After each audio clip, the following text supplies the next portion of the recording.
Good morning, soon to be good afternoon for everyone. We are not going to have an all staff in the month of December, not because we're in an outbreak. This literally is a catch up or a makeup all staff. We have a few items that we're going to cover, but we will just go ahead and post this on SNF Clinic. Couple housekeeping items. Please make sure that you are going to SNF Clinic. We no longer use Relias, and there's some policies and procedures that have to be reviewed. That also includes the updated employee handbook as it correlates to the collective bargaining agreement for 2026. We've got a lot planned in the month of December. We have the 12 days of Christmas that is kicking off. It actually kicked off today where we served waffles for staff. That was December the 8th. So there will not be an all staff on December the 10th. We do have on December the 12th, there will be an employee Christmas party.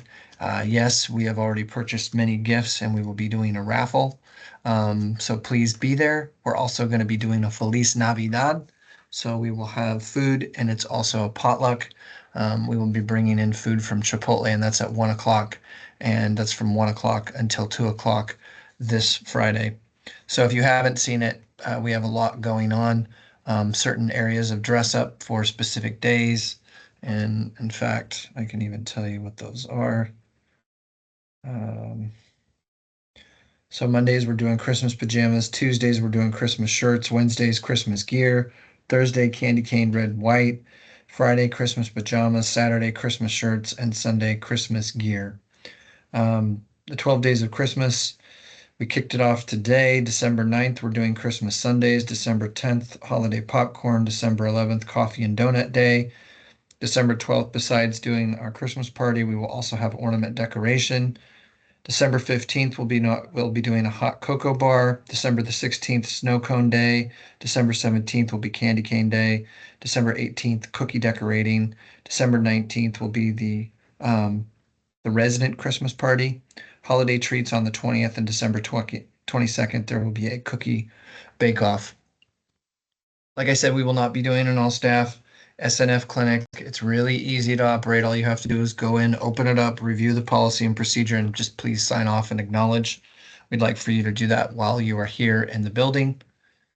Some areas that we would like to address. It's been a good year. I mean, let's look at the year just in recap because we won't be getting together again until January 10th. I believe it's going to be January 10th.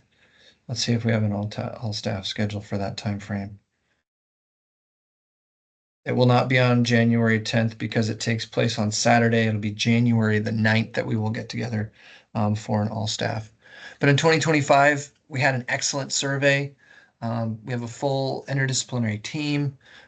We have very few open positions. We're out of agency. This is the first week that we've had no agency in almost 9 months. That's huge, not having contract in our building. It's huge for quality of care. It's huge for our mental well-being, and we've attracted the right people and we've attracted the right staff. So thank you to each and every one of you.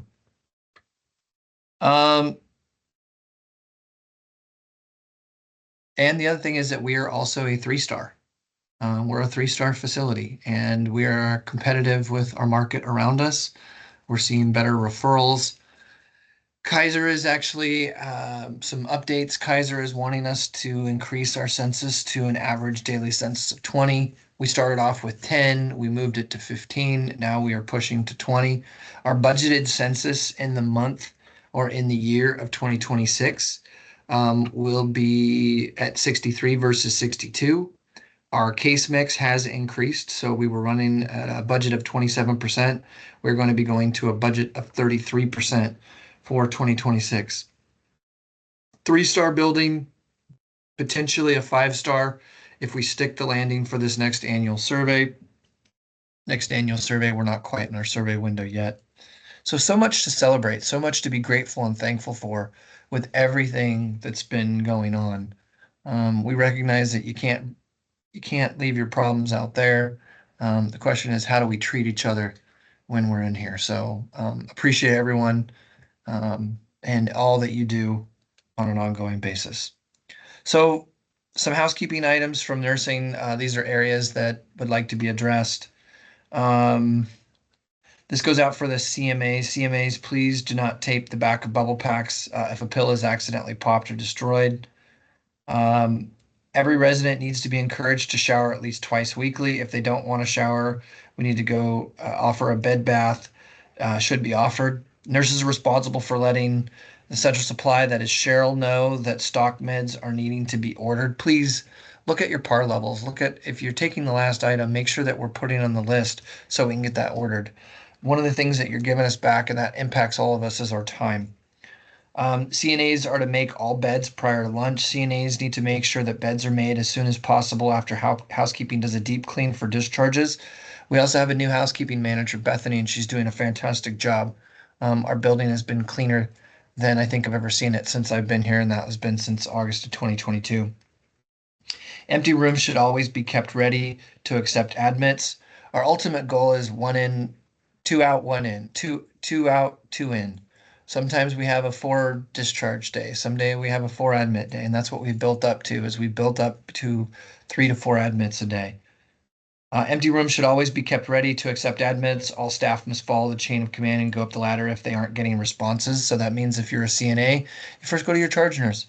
If your charge nurse or your lead nurse is not giving you what it is that you need, then you would go to the resident care manager. From the resident care manager, director of nurses. If the director of nurses is not responding accordingly, then you would come to me as the administrator, as I have ultimate responsibility and my license sits on this building and responsible for all the department heads. For dining services, this came out from our certified dietary manager. Dietary is actually changing their name. It's going to nutrition services. They have a huge rollout. We've had so many rollouts in 2025. Our corporate entity has had so many changes, so much accountability, but we have grown and we're continuing to improve. And for that, I can't be any more thankful, especially with everything that's going on. So for nutrition services info, resident menus, the facility selected menus are resident specific for their diet texture through kitchen. Though kitchen also keeps copies of the regular menu in case of new admissions, lost menus, etc. Menus are sent out daily at breakfast, and current procedures is for staff to assist collect menus from all residents and turn them in to charge nurses, who then ensure that all accounted for and return them to the kitchen as close as possible. When resident menus are not received, kitchens send their regular main meal. Allergies are automatically substituted, or a predetermined set meal for the resident has requested. Obviously, if this procedure is not followed, it causes stress on the residents and the facility staff. Residents become upset by getting something they didn't want. Floor staff have to take time away from tray pass and assisting others to make unnecessary trips to the kitchen, and kitchen staff are then tasked with trying to provide something they may not have even prepared. Kitchen procedures. The kitchen has established procedures they must follow, which include a specific production schedule for preparation. Much of the prep work and baking needed for the following day meal must be completed the day prior. Each day, the morning cook or the certified dietary manager is tasked with creating production sheets for the kitchen staff, and this information is obtained via the resident selections they chose on the menus the day prior. So everything operates from the day prior to get to the current day. Obtained via the resident selection they chose on their menus the day prior. Kitchen has a strict budget for food supplies, labor, etc., the same as the nursing department. This does not allow for support overproduction of meals or food items. The amount of items cooked for each meal directly coincides with the items the residents have chosen, such as if 35 residents choose the main menu, 10 choose a burger, and 5 choose grilled cheese, that is the amount that is produced for that meal. While they do try to have a few extra servings of some items available, there's also a chance those extra servings were provided to new admissions, an unexpected guest tray, or a replacement for a tray that was dropped. Thus, extra servings of all items may not be available. This is why it is so important for the procedure to be followed and menus to be filled out and turned in. If a menu is not received by the kitchen, the resident is served the main meal, but really they wanted a burger instead. A burger may not be available as it was not ordered or included in the production count to be cooked for that meal. Kitchen does not have the ability to provide short order cooking or continue cooking after each meal to prepare those items. So the resident may not be able to receive their first choice that way, and as we know, can become unhappy. All meals, entrees, soups, and hot sides require cooking preparation. There are no microwave items, thus they all must be made prior to the meal. If items are not included in the production count and not cooked, they can't be provided. Additionally, staff can't stop serving during tray line to produce a different meal for those who did not order or have already been served. Late requests must be addressed after all residents have been served, though kitchen staff make every effort to provide quick requests such as a bowl of soup or a special condiment as promptly as able.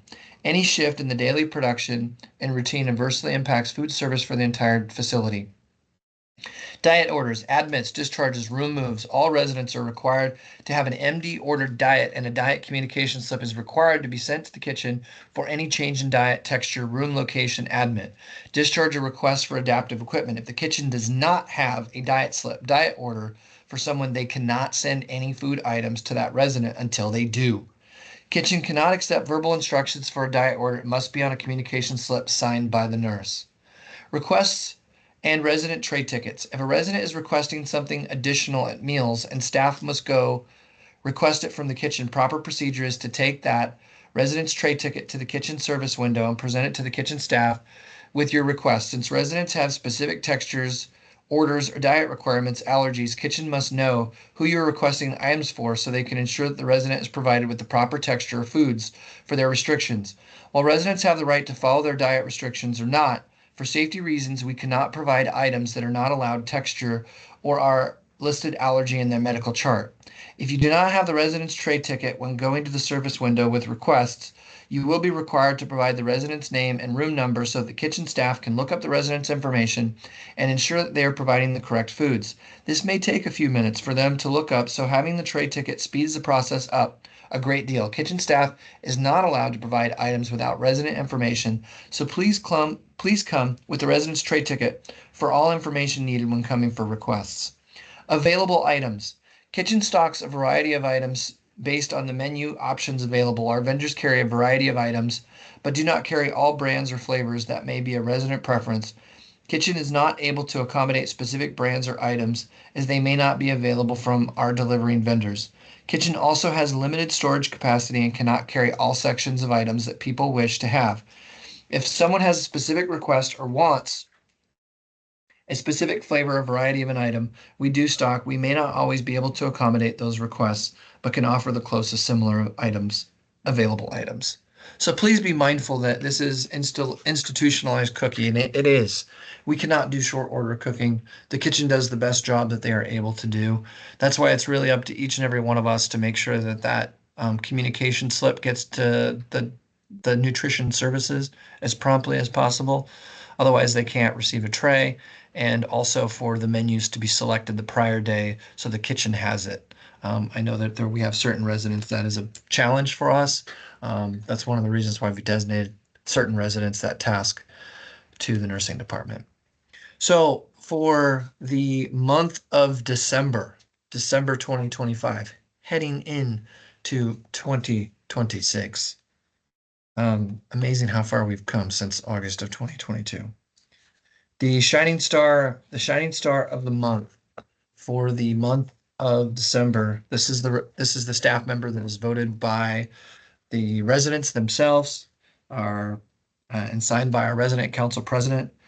This is someone who is helping the residents, communicating, connecting, probably operating in that land of invisible that we like to talk about, and making a difference in their lives. And that goes out to CNA Donita Blackwell. So Donita, great job. You've been awarded the Shining Star for the month of December of 2025.